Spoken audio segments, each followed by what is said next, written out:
Shalom teman-teman. Ya, sebelum kita merenungkan firman Tuhan, mari kita satukan hati kita berdoa, mohon pimpinan Tuhan. Mari kita berdoa. Bapa di dalam surga, kami bersyukur untuk kesempatan pagi hari ini Tuhan, kembali kami boleh datang ke hadapan Tuhan untuk sama-sama belajar firman Tuhan. Kiranya Tuhan yang boleh tolong setiap kami, Tuhan yang kiranya boleh layakkan setiap kami, dan juga menyerahkan hamba-Mu yang penuh dengan keterbatasan, kiranya boleh menyampaikan apa yang jadi pesan Tuhan buat setiap jemaat-Mu. Terima kasih Tuhan, di dalam nama Tuhan Yesus kami berdoa, amin. Ya teman-teman, mari kita buka Alkitab kita dari kitab Kejadian pasal yang ke-12 ayat yang pertama sampai yang keempat. Kejadian pasal 12 ayat yang pertama sampai yang keempat. Teman-teman bisa menyimak dan saya akan membacakan buat kita sekalian. Kejadian 12 ayat yang pertama hingga yang keempat.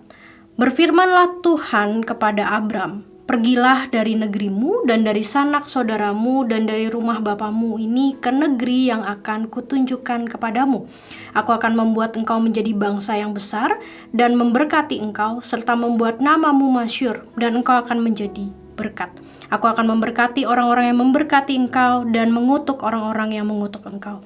Dan olehmu semua kaum di muka bumi akan mendapat berkat. Ayat yang keempat. Lalu pergilah Abram seperti yang difirmankan Tuhan kepadanya, dan Lot pun ikut bersama-sama dengan dia. Abram berumur 75 tahun ketika ia berangkat dari Haran. Sedemikian jauh bacaan firman Tuhan. Teman-teman, untuk mengawali pagi hari ini gitu ya, saya pengen teman-teman bisa tuliskan di kolom komentar kira-kira sampai hari ini. Kenapa saya bilang sampai hari ini? Mungkin karena beberapa waktu ke depan bisa jadi terjadi banyak perubahan begitu ya. Tapi setidaknya sampai hari ini teman-teman, kira-kira apa yang jadi zona nyaman kalian? Apa yang jadi zona nyaman kalian? Coba teman-teman bisa tulis di kolom komentar. Dan saya kasih waktu buat teman-teman tulis, buat teman-teman juga berpikir sejenak sebelum menulis begitu ya. Sambil saya kasih contoh. Yang disebut dengan zona nyaman misalnya adalah rumah teman-teman. Hari-hari ini kita dipaksa untuk ada di dalam rumah, entah kita mau atau nggak mau, entah kita merasa bosan atau nggak bosan begitu ya. Tapi rumah itu sudah menjadi zona nyaman kita, dan mungkin bisa jadi muncul efek negatifnya teman-teman. Selesai dari PPKM ini atau PPP yang selanjutnya begitu ya, kita bisa jadi udah terlalu nyaman di rumah sampai akhirnya kita enggan untuk beranjak, kita males untuk beraktivitas, bahkan untuk keluar, mungkin melakukan aktivitas yang singkat sekalipun kita mulai males. Mungkin ada yang pernah mengalami atau ada yang lagi ngalamin, boleh ngaku mungkin di kolom komentar, wah saya nih begitu ya. Saya pernah ngalamin itu soalnya teman-teman ya. Teman-teman, zona nyaman itu sebenarnya nggak salah begitu ya. Tapi yang salah adalah ketika zona nyaman itu sudah membuat kita kehilangan produktivitas hidup kita. Contoh zona nyaman yang lain teman-teman, bisa jadi misalkan pasangan mungkin atau pacar mungkin. Kita punya pacar, punya pasangan, itu adalah blessing gitu ya. Kita merasa aman, nyaman, happy ketika ketemu dengan pasangan kita. Tapi kita coba lihat lagi, jangan-jangan teman-teman ketika kita punya pasangan gitu ya, kita ngerasa hidup ini seperti ya cuman milik kita berdua doang gitu ya, milik kita atau milik lu dan pasangan lu gitu. Teman-teman, bisa jadi ketika kita punya pasangan, akhirnya kita lupa bahwa ada orang-orang di sekitar kita yang juga perlu untuk kita perhatikan. Ketika kita punya pasangan, jangan-jangan ini sudah menjadi zona nyaman yang berbahaya buat kita, yang membuat kepekaan kita dengan orang-orang di sekitar kita jadi tenggelam. Semoga nggak terjadi teman-teman ya. Zona nyaman yang lain misalnya kesibukan kita, entah itu studi, entah itu pekerjaan kita. Saking sibuknya kita dengan dunia kita sendiri teman-teman ya, kita nggak lagi berani untuk mengambil resiko untuk keluar dari zona nyaman ini. Mungkin kita bilang ya nggak apa-apa deh gitu ya, gue udah nyaman kok sekarang, kayaknya gini aja cukup deh gitu ya, gue nggak mau deh ambil resiko yang lebih lagi gitu. Atau mungkin yang jadi zona nyaman kita adalah pelayanan kita. Ya yang penting gue udah pelayanan, yang penting gue udah terdaftar di dalam pelayanan, cukuplah gitu. Tapi kalau ikut pengurusan nanti dulu begitu ya, nggak dulu deh. Kalau ikut kepanitiaan kayaknya tanggung jawabnya terlalu gede, resikonya terlalu gede, nggak deh, gue bantu yang kecil-kecil aja. Teman-teman, ada berbagai macam jenis zona nyaman yang bisa membuat kita menghindari tantangan yang mungkin jauh lebih besar.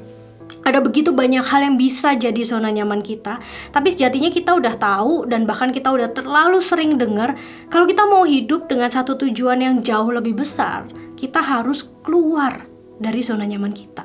Ya dong ya, saya yakin setiap kita itu punya cita-cita, punya harapan untuk live life to the fullest, because it only happens once, begitu ya. Ini cuma terjadi sekali. Kita pengen hidup semaksimal mungkin, gitu ya. Kita pengen di hidup kita yang cuma sekali ini, dan entah sampai kapan kita bisa penuhin sebuah tujuan yang paling maksimal yang kita bisa jalanin, dan bukan hidup yang gini-gini doang gitu. Nah teman-teman, hal pertama yang perlu kita pahami untuk live life to the fullest adalah ada panggilan Tuhan bagi setiap kita. Ada panggilan Tuhan bagi setiap kita. Nah teman-teman, gimana caranya begitu ya? Gimana caranya untuk tahu apa yang jadi panggilan Tuhan? Nah ini adalah pertanyaan yang sering banget juga gue terima. Teman-teman, kalau tadi kita baca balik lagi ke story-nya Abraham gitu ya. Di ayat yang pertama tadi Tuhan bilang, pergilah dari negerimu, dari sanak saudaramu, dari rumah bapamu ke negeri yang akan kutunjukkan kepadamu. Nah ini teman-teman, hal ini menimbulkan pertanyaan begitu ya. Wah, kok Tuhan gini banget nih begitu ya panggilannya. Dan seringkali pertanyaan tentang panggilan inilah yang muncul. Kita mulai bertanya, kira-kira gimana sih untuk bisa tahu panggilan Tuhan? Gimana sih gue pengen banget caranya bisa dengar panggilan Tuhan gitu. Teman-teman, sama seperti seorang Abraham, panggilan Tuhan adalah perintah, sejatinya perintah untuk kita melangkah, pergi, keluar dari zona nyaman kita. Pergi kemana? Gak tahu gitu ya. Ketika itu Abraham gak dikasih tahu dia harus pergi kemana gitu, tapi Tuhan kasih perintah untuk Abraham pergi, keluar, tinggalin semua kenyamanan yang sudah dia nikmati berpuluh-puluh tahun bersama dengan keluarganya. Nah kalau kita baca di ayat keempat, di kalimat terakhirnya dikatakan umur Abraham ketika itu 75 tahun. Bayangin aja teman-teman ya, di usia yang terbilang sebenarnya gak muda lagi. Mungkin hidupnya sebenarnya udah settle, dia udah tinggal nikmatin hidup bersama dengan keluarga besarnya. Tapi tiba-tiba dia diminta untuk to go into the unknown begitu. Ke tempat yang kata Tuhan akan kutunjukkan. Tapi gak tahu itu kemana. Abraham pun gak tahu ketika itu. Teman-teman, panggilan Tuhan sejatinya selalu menyadarkan kita. Menyadarkan kita bahwa kita bukanlah Tuhan atas segala sesuatu yang kita miliki, atau bahkan atas hidup kita sendiri. Kita juga bukan Tuhan atas hidup kita. Ada hal-hal yang mungkin kita bisa kendalikan. Contohnya kalau misalkan saya mau pindahin barang dari sebelah kiri ke sebelah kanan, teman-teman, saya bisa kendalikan ini. Tapi teman-teman ya, kalau kita ngomongin tentang masa depan kita, mungkin kita ngomongin tentang seberapa lama kita bisa hidup di dunia ini, atau bahkan kita pengen ngatur sesuatu untuk tidak terjadi dan benar-benar gak kejadian di 5 menit ke depan, kita gak bisa teman-teman untuk ngatur itu. Bayangin cuma 5 menit ke depan doang, kita gak bisa ngatur.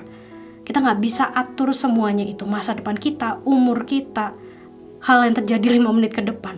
Tapi di bagian pertama ini kita tahu bahwa hal mendasar yang menjadi natur dari panggilan Tuhan adalah Tuhan mau kita pergi. Tuhan mau kita melangkah keluar, meninggalkan zona nyaman kita untuk mengalami adanya pertumbuhan. Lalu gimana? Gimana caranya kita bisa dengar panggilan Tuhan? Ya mulailah untuk melangkah keluar dari zona nyamanmu. Apa itu teman-teman? Zona nyaman yang mungkin ya baca firman cuman hari Minggu, baca firman cuman ketika persiapan pelayanan mungkin, baca firman cuman ketika terpaksa entah kenapa begitu ya teman-teman. Coba keluar dari zona nyaman itu. Ambil waktu yang lebih untuk dengar suara Tuhan. Gimana kita mau dengar panggilan Tuhan kalau kita membiarkan Alkitab kita tertutup, atau bahkan sampai debuan, atau aplikasi Alkitab cuma terinstall tapi kita gak pernah baca. Kita gak bisa bilang, oh Tuhan diem doang kok ketika gue doa gitu ya. Tapi kita gak sungguh-sungguh biarkan firman Tuhan itu setiap hari ada di dalam hidup kita. Teman-teman, Tuhan itu bukan sosial media. Bukan sosial media yang wajib kasih segala informasi, bahkan yang kita gak minta sekalipun. Tuhan bukan sosial media. Kita yang wajib untuk buka hati kita, buka diri kita everyday untuk kita bergumul dengan firman Tuhan. Kalau kita mau dengar panggilan Tuhan, kalau kita mau dengar suara Tuhan buat hidup kita.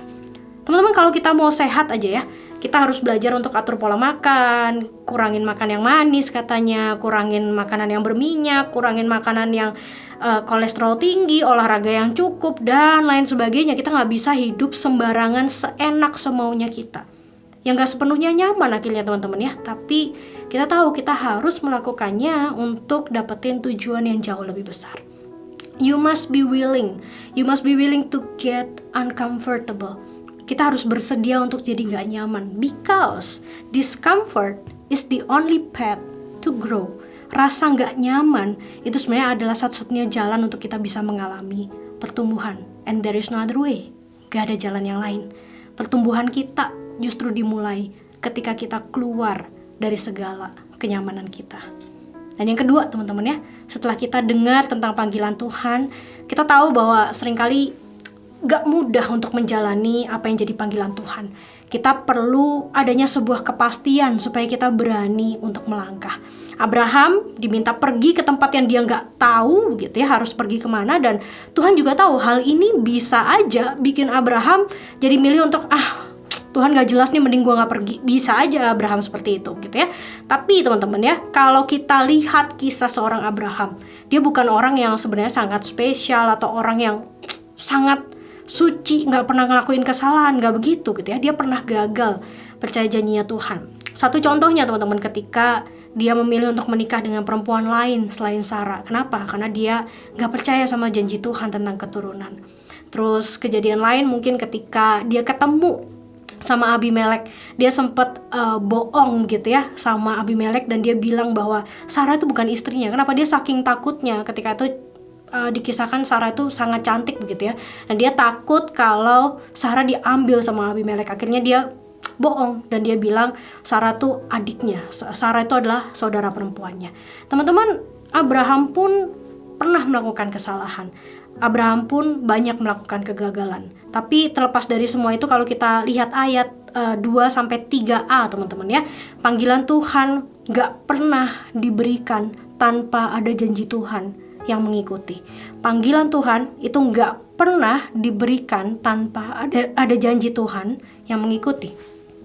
Teman-teman, di sana Tuhan berkata, "Aku akan membuat engkau menjadi bangsa yang besar dan memberkati engkau serta membuat namamu masyhur, dan engkau akan menjadi berkat. Aku akan memberkati orang-orang yang memberkati engkau dan mengutuk orang-orang yang mengutuk engkau." Teman-teman, ketika Tuhan janji, Tuhan gak main-main sama janjinya. Kita tahu sampai akhir hidup kisah Abraham, gimana Tuhan itu begitu setia dengan janjinya kepada Abraham. Kita tahu gimana diberkatinya hidup seorang Abraham. Teman-teman, jalanin panggilan Tuhan itu memang gak gampang. Seringkali Tuhan izinin kita lewat jalan yang gelap. Seringkali Tuhan izinkan kita ngalamin kesulitan atau ngalamin tantangan. Sama seperti galaunya seorang Abraham yang umur 75 tahun disuruh pergi tanpa ada kejelasan di awal. Tapi di jalan yang gelap, di jalan yang mungkin penuh rintangan, justru di sanalah seringkali kita lebih ingat untuk bersandar kepada pimpinan Tuhan. Di dalam keadaan yang sulit, justru kita lebih bisa jadi orang yang mensyukuri berkat Tuhan.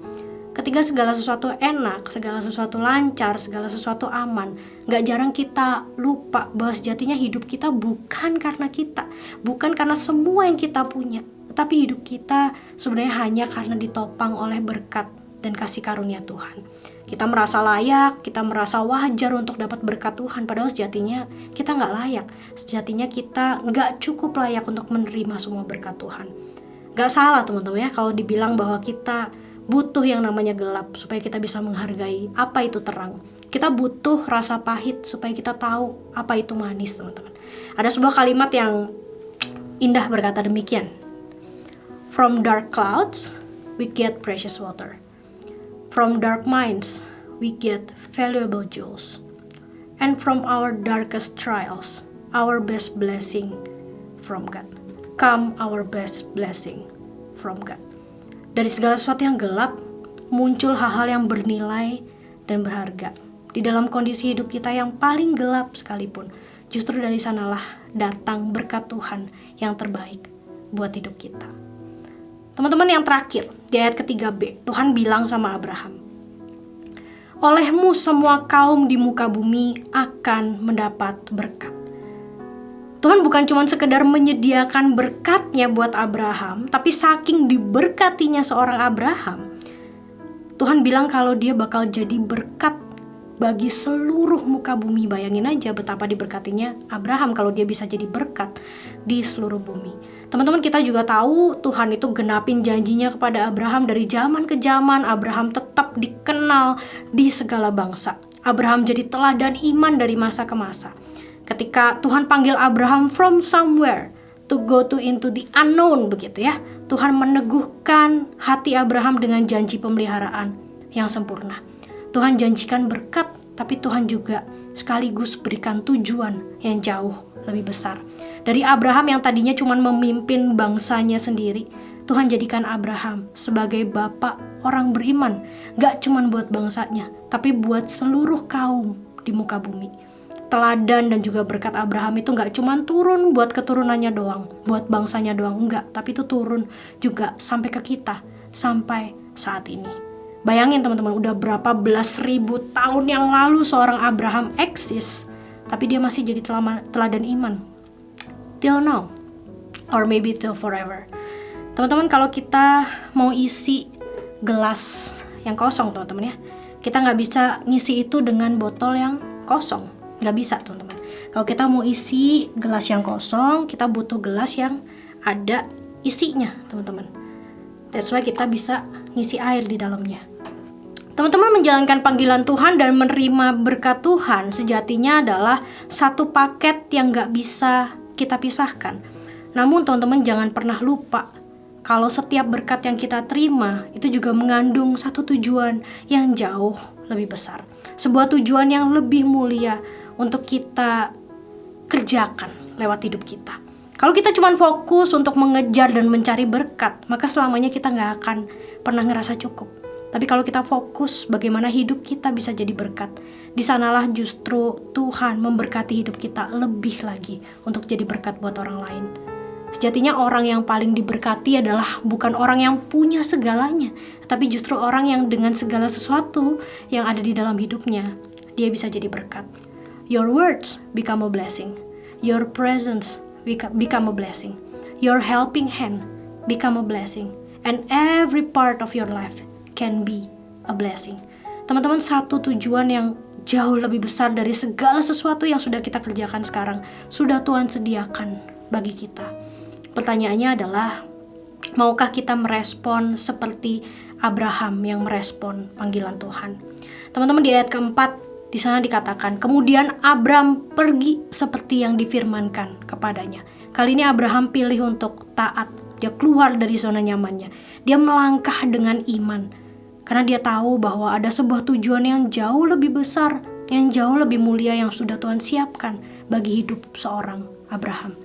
Demikian juga dengan kita teman-teman ya. Setiap kita diciptakan dengan satu tujuan yang paling besar, yakni memuliakan Tuhan lewat hidup kita. Kita orang-orang yang juga gak sempurna sama seperti Abraham. Kita pernah melakukan kesalahan, kita pernah melakukan dosa.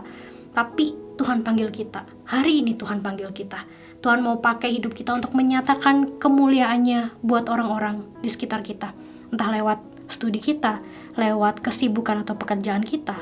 Sudahkah hidup kita jadi berkat buat orang lain? Mulai langkah kita hari ini teman-teman ya. Beranikan dirimu untuk keluar dari zona nyaman yang mungkin udah sekian lama menghambatmu untuk bertumbuh. Karena di sana Tuhan udah sediakan tujuannya dan Tuhan juga udah sediakan berkatnya yang besar buat hidup kita. Tuhan gak panggil kita untuk jadi botol yang kosong. Tuhan panggil kita untuk jadi botol yang isinya penuh teman-teman, supaya kita bisa bagiin ke orang lain.